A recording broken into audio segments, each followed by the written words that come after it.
also in her 80s in Guayama, who mentioned that she learned how to sew to help her grandmother prepare the enaguas for bomba dances. And that grandmother, she was gangster.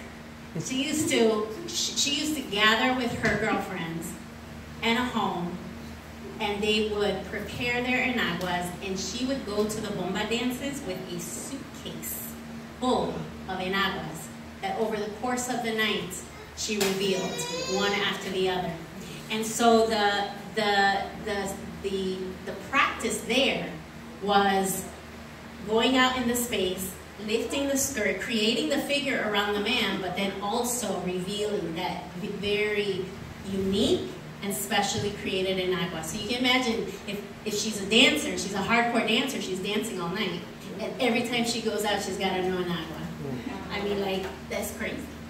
And so this was a way that women found to subvert the patriarchy. They found a way within the limitations created for them to claim agency and to claim a space for themselves. And so she said that in her home, and she lives with Isabelita, that all the women would come there. Did you hear her say that? She said that all the women would come over and then they would go to the bomba dances together. And this is a narrative that I have heard repeated over and over again as I have interviewed descendants and to some extent eyewitnesses. We're gonna move away right now from the Lean family for a little bit because I want to talk about another family. Actually, the family I was just talking about is the Villoldas family, and this lady who would take a suitcase to the bomba dances. I want to show you another way that women are lost in the narratives that are documented about bomba. And so let's go back. This is the same dissertation.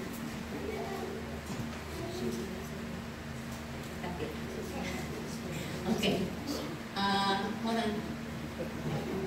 Yes, go to the next page, please. Okay, we're going to stop right here.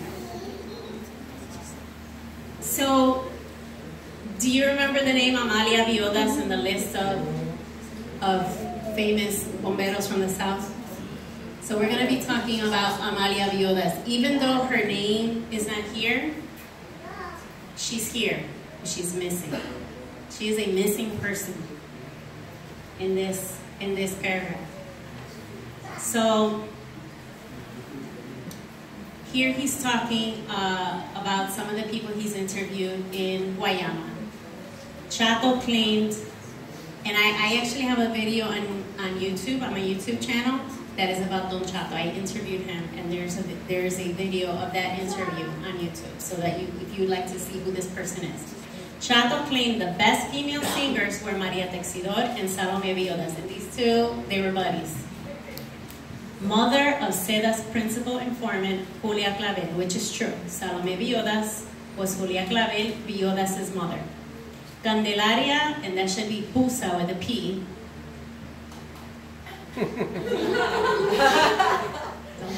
Don't put this on Facebook now, or YouTube, get me in trouble. Candelaria, I have to work on my looks, I'm sorry. Candelaria Pusa Diaz Villoldas was Amalia's daughter. Amalia was Salome's daughter. Amalia was Julia Clavel's older sister. I have worked with this family very closely. They're the family actually whose lineage I know the best. I have done their entire genealogy as well as I have done for Doña Marta. Pusa was also a popular singer. Here we go. This is the part that hurts me. Drummer, dancer, Don Jose Miguel Flores. Okay, hold on.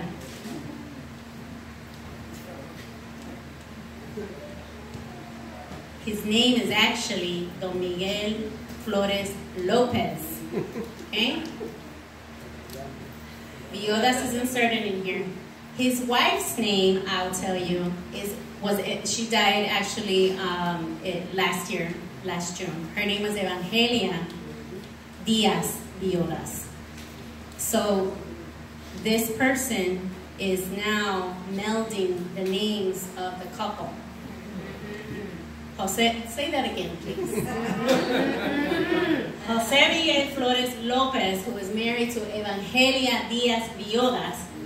However, he says, no relation to the previously named Villoldas. Wow, really? Wow.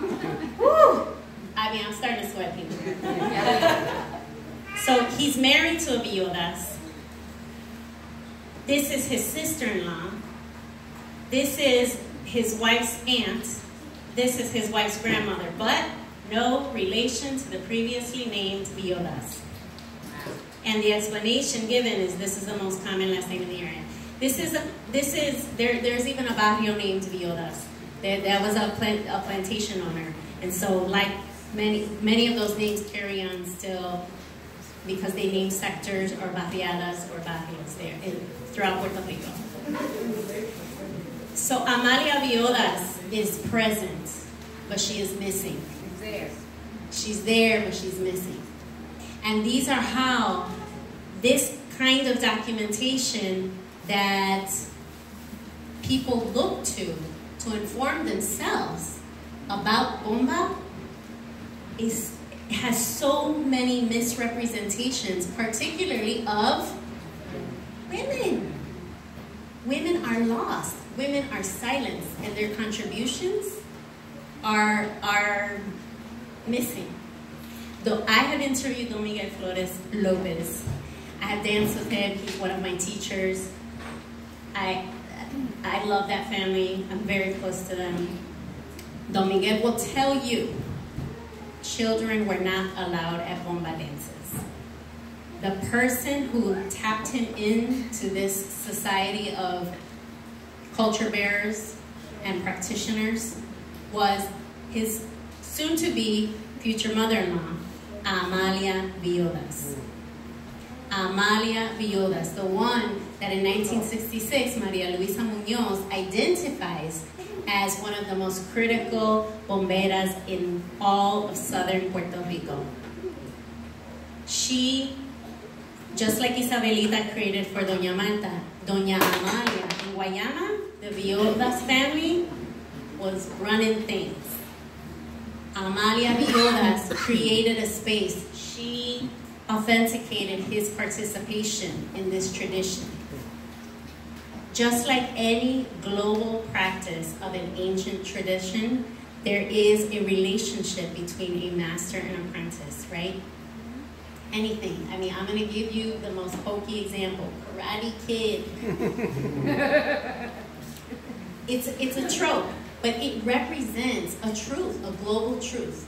Any ancient practice, any ancestral practice around the globe is passed on from one master to a student. And that student is not released until their master has determined that they embody the knowledge of that practice. Doña Amalia, missing in action, was the one who created that space for Don Miguel. And so for the sake of time, because you're also here for some live music, I'm going to stop here. But I wanted to give you some examples from the written text of how the oral history can complement or contradict, it can inform, or it can negate. It's critical. Archival documentation is also critical, but you have to understand what you're studying in order to be able to sift through the information and know what is informing the other and what can actually lead you toward a more clear understanding of the genre. So we're going to stop here. We've talked about Isabelita Navarro, Modesta Amaro, and Amalia Villoldas. Those are the Herstories for this evening. Q&A? Yes, I'd actually like to give you an opportunity right now to ask questions of Doña Marta, if you like. I mean, when are you going to have another chance to see her? Please take advantage of this. And I'm going to grab the mic, so I'm going to walk around Okay. there. So Okay. I actually have the first question, and actually it's for you, and then for the first question is, without saying their name, first is the person who wrote this, are they Boricua? And number two, the second question is, did they just rely on existing histories, meaning what was written, or did they actually go and do the oral histories and this is what they came up with? Yes, this person is Puerto Rican or Puerto Rican descent, and if you look at the end of the dissertation, you will see all of the interviews that were conducted, and you can see how problematic that is. That even having the first-hand information, the way it was articulated and published, was Was not right. Any other questions? We'll walk around with the mic.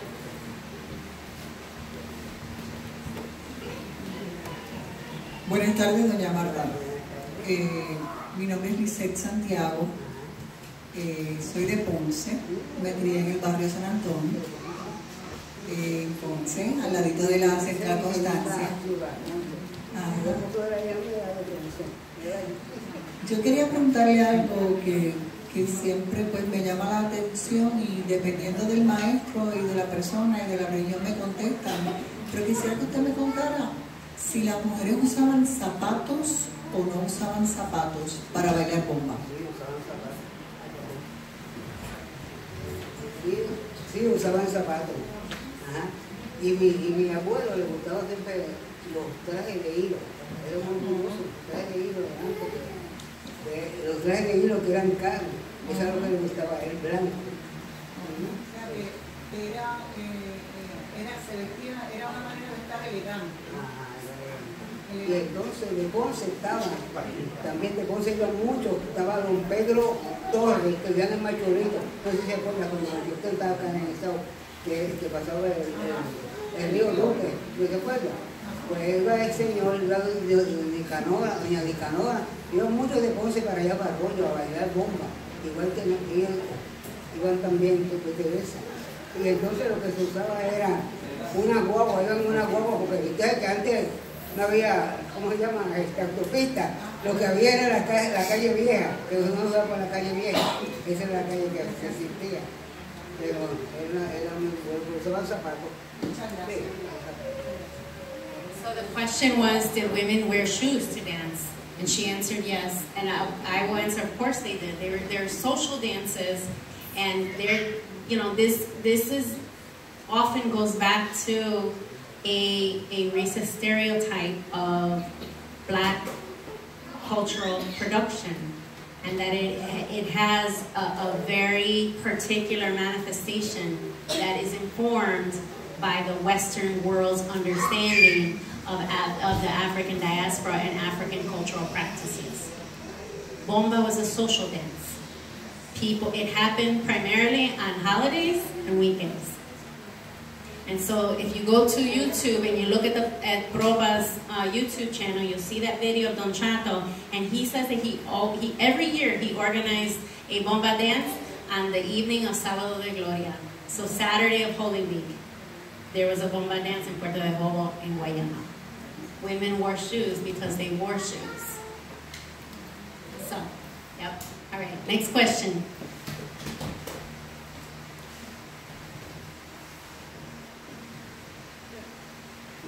Buenas noches, mi nombre es Gabriela Ponce de Santurce y de Isabela. Pregunta, en el cabello, ¿cómo utilizaban? ¿Pañuelos? ¿No utilizaban pañuelos? Son dos. Y la otra, ¿qué llevaban en las enaguas? Las enaguas se llevaban,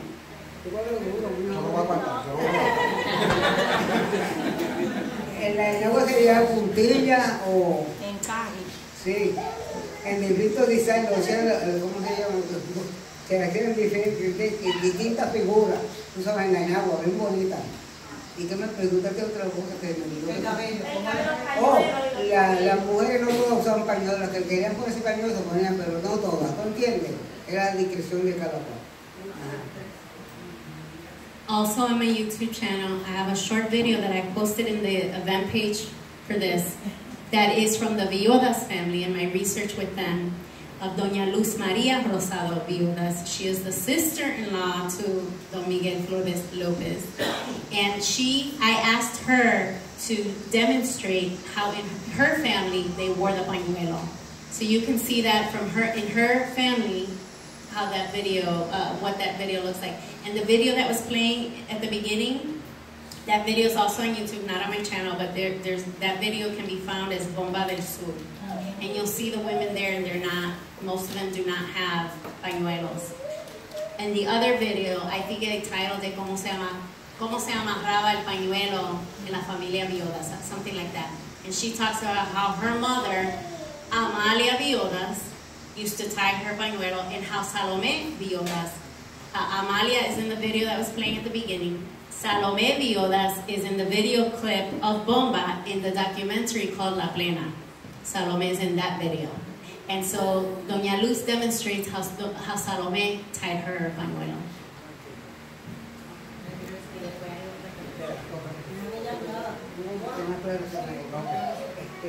Tú estás hablando de la plena.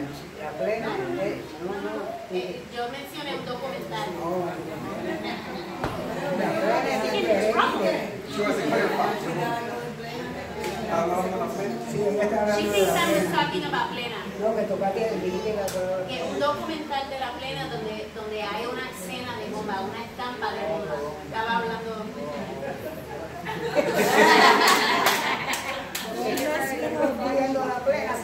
No, es que la gente lo hace. Buenas tardes. Pregunta que le hago. Mucho en Mayagüez, yo soy de Mayagüez, estoy acá por trabajo y pues, encantado, un placer estar acá con la diáspora, me encanta esto. Nada, Mayagüez estamos tratando de desarrollar lo que es el baile grupal de la bomba, que se ha perdido mucho por lamentablemente ciertas situaciones que ocurren con la evolución de la bomba. ¿Cómo era el baile en esos tiempos? ¿Se bailaba en pareja? ¿Era individual? No, pues se bailaba en pareja, pero no se ponían las manos a ver, no estaban separados, o sea, así, alzando su agua y arriba y bailando, tú sabes, bien bonito. Y se usaba mucho el sombrero para que se usaba mucho el sombrero para los hombres. Y si no sombrero, los hombres gustaban usar el sombrero. Remember that she was not a practitioner herself, so you have to use that filter when you're listening to her answers, is that she saw that in the 50s. So we're talking 70 years ago is when the last time she saw what you're asking her about. And she was not a practitioner. She's a descendant and an eyewitness when she was a child. So as a researcher who is filtering the information she's providing, you have to remember that you're tapping into a child's memory, okay? And so you have to use that filter for yourself as a serious researcher. I do not discount her account, but you have to remember that it's a 70-year-old memory and from a non-practitioner.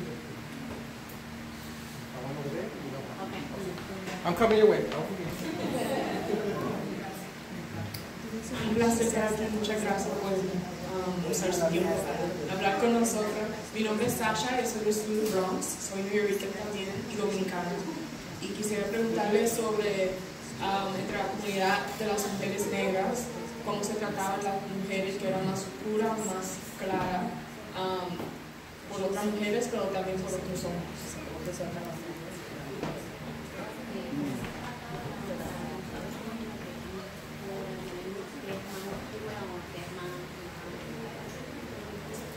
Pues se trataban igual, mira, todos eran igual, ahí era amor, ahí había, porque ahí se salía el amor para afuera, todos éramos iguales, ahí no había distinción de nadie, nada.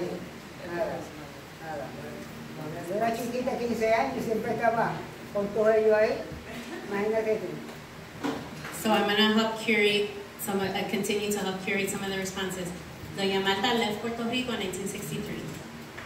So, again, what you're tapping into are her memories pre-1963. So just remember.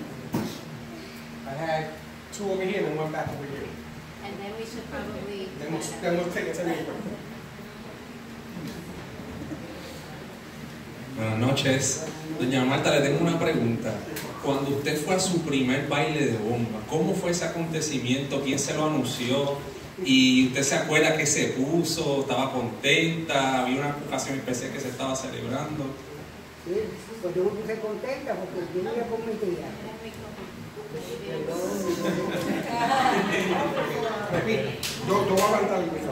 Yo me puse contenta cuando mi tía me llegó. Ella me puso, que tiene el pelo largo, me puso 2 lazos aquí. Un lazo aquí y un lazo acá. Me vistió con un traje, la modista que yo dije, mi tía modista, me hizo un traje, ¿verdad? Que se usaban antes, que eran como los cuellos con así doblados que se veía, tú sabes. Él me decía, no, ese traje no te lo voy a poner porque ese traje está enseñando todo. Y yo le dije, ¿pero qué pasa si este traje es el cuello? No, con ese tú no vas, te voy a poner otro traje. Yo me pongo otro traje, pero eran bien, eso sí que eran, las familias eran bien estrictas. Tú ves, no es como ahora que no, había mucha vergüenza.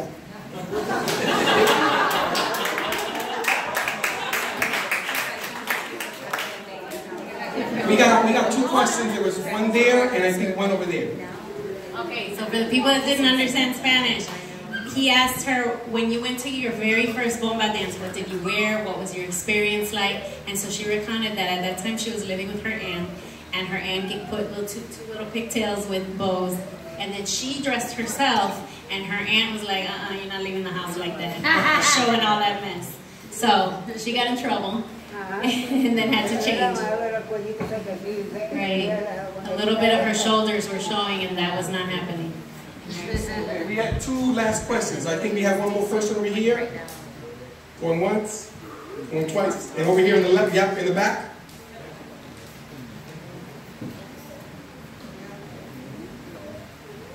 We'll come to you.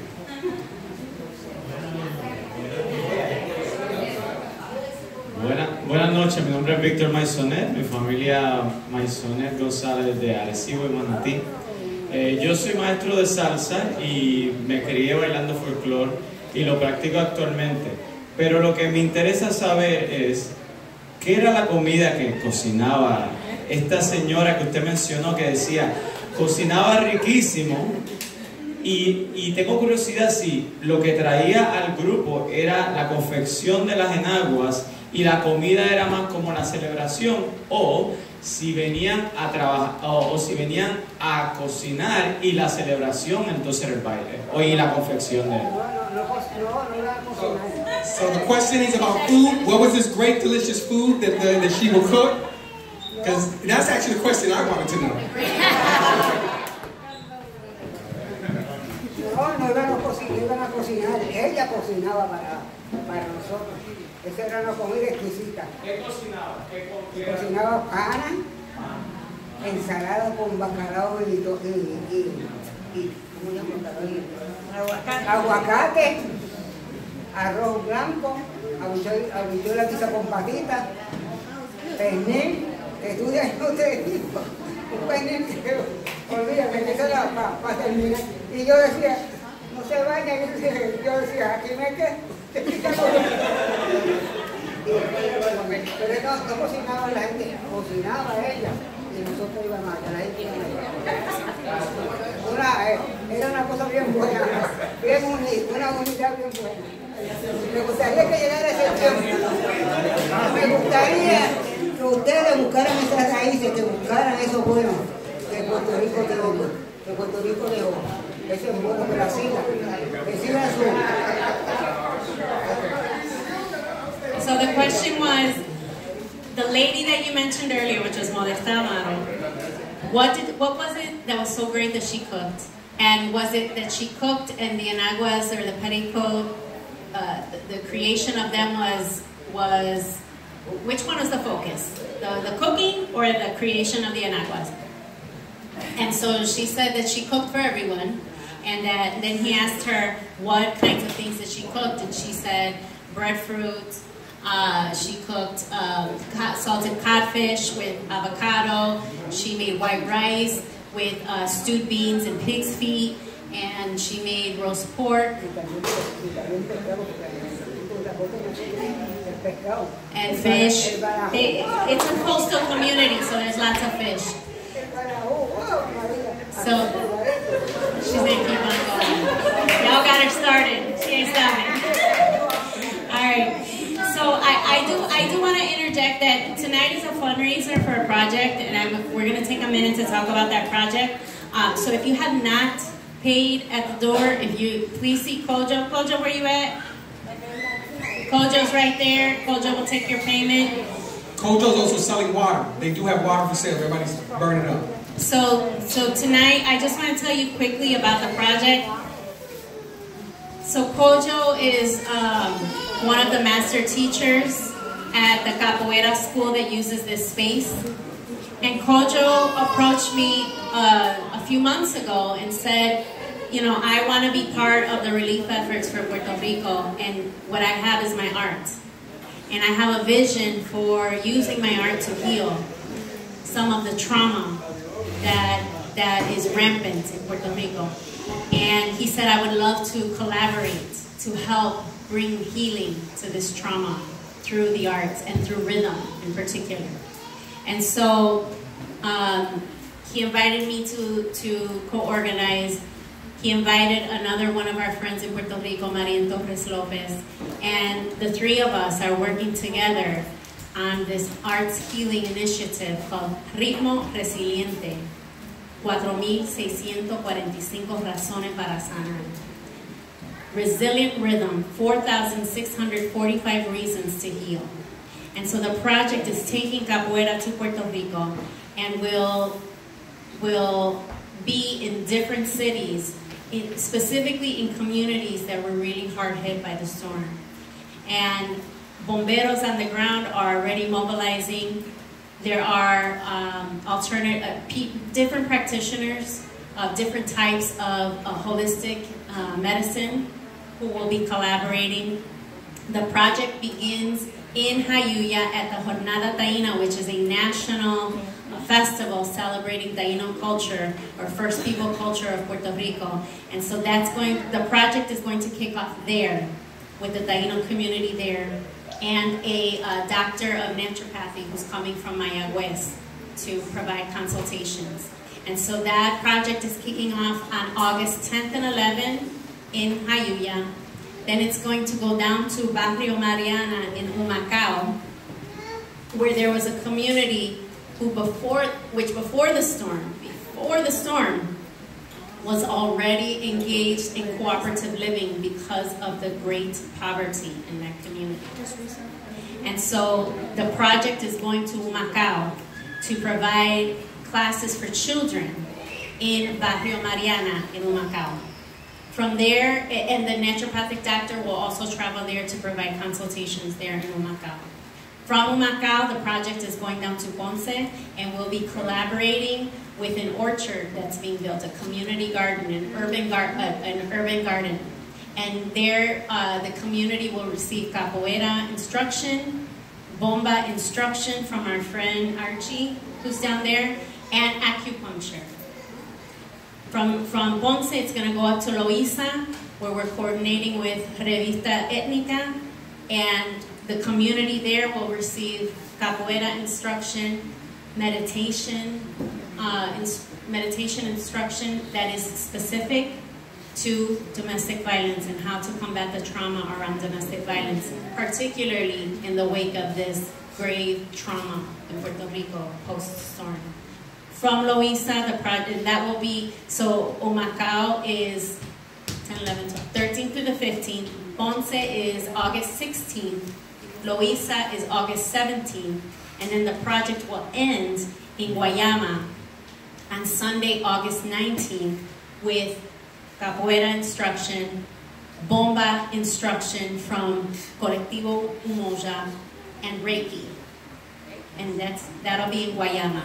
So there are a host of people collaborating, there are artists collaborating to pull together their arts and their gifts to help heal this trauma. So tonight, the money's collected at the door. The entrance tonight will help support Kojo's vision to collaborate and bring capoeiristas from the States, most of whom have already purchased their own tickets to get to Puerto Rico. They're not staying in hotels, which would be okay, right? People have to sleep somewhere. They're taking tents, and they're going to camp out. They are investing. They want to contribute. They want to bring their arts to promote healing. So tonight's tonight's, all the proceeds at the door are going to support this project. So Kojo's taking those donations. So we're going to take a quick break. Yeah, we're going to take a 10-minute break to use a restroom break. So if you need to use restroom, that's your time. The bomberos will be setting up during that time. If you want to purchase water, you can see Kojo. If you want to purchase a t-shirt, grab them now before the end of the night. Somebody grabs them all. No, see me. That's all I'm saying. See Melanie. All right, so we're going to take a quick 10-minute break. Thank you. And the water is also the same. See Melanie or Kojo? See Kojo for the water.